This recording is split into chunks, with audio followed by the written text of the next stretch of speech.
నందమూరి బాలకృష్ణ 50 సంవత్సరాల సినీ జీవితాన్ని పురస్కరించుకొని నిన్న గోల్డెన్ సెలబ్రేషన్స్ చేసిన విషయం తెలిసిందే. ఈ సందర్భంగా నందమూరి బాలకృష్ణ నట వారసుడిగా మోక్షజ్ఞ తేజ ఎంట్రీపై కీలక ప్రకటన చేశారు.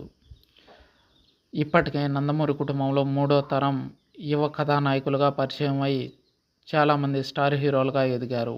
వారిలో యంగ్ టైగర్ జూనియర్ ఎన్టీఆర్ ప్రథమంగా ఉన్నారు. ఇకపోతే కళ్యాణ్ రామ్, తారక రత్న లాంటి వాళ్ళు రాణిస్తూనే ఉన్నారు. కానీ బాలకృష్ణ ఇంటి నుంచి ఒక్కరు కూడా సినిమాల్లోకి రాలేదు. అయితే గత కొన్ని రోజులుగా బాలయ్య కొడుకు మోక్షజ్ఞ సినిమాల్లోకి రాబోతున్నాడు అనే వార్తలు వచ్చాయి. తాజాగా ఈ వార్తలపై బాలయ్య స్పందించారు. తన 50 ఏళ్ల సినీ ప్రస్థానంపై ఓ ఇంటర్వ్యూలో ఆయన మాట్లాడుతూ, త్వరలోనే తన కొడుకు గ్రాండ్ ఎంట్రీ ఇవ్వనున్నాడని, దీనికోసం తగిన వర్క్ జరుగుతుందని, మరో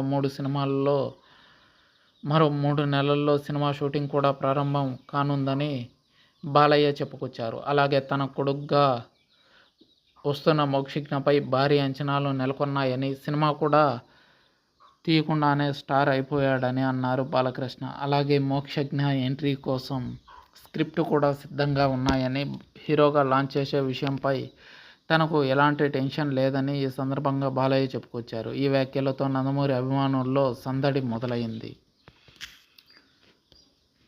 జూనియర్ ఎన్టీఆర్కు పోటీగా నందమూరి కాంపౌండ్ నుంచే మరో హీరో రావడం, జూనియర్ ఎన్టీఆర్కి పోటీ ఇచ్చే రేంజ్లో బాలకృష్ణ కొడుకు సినిమా ఉండబోతుందా లేదా అన్నది వేచి చూడాలి.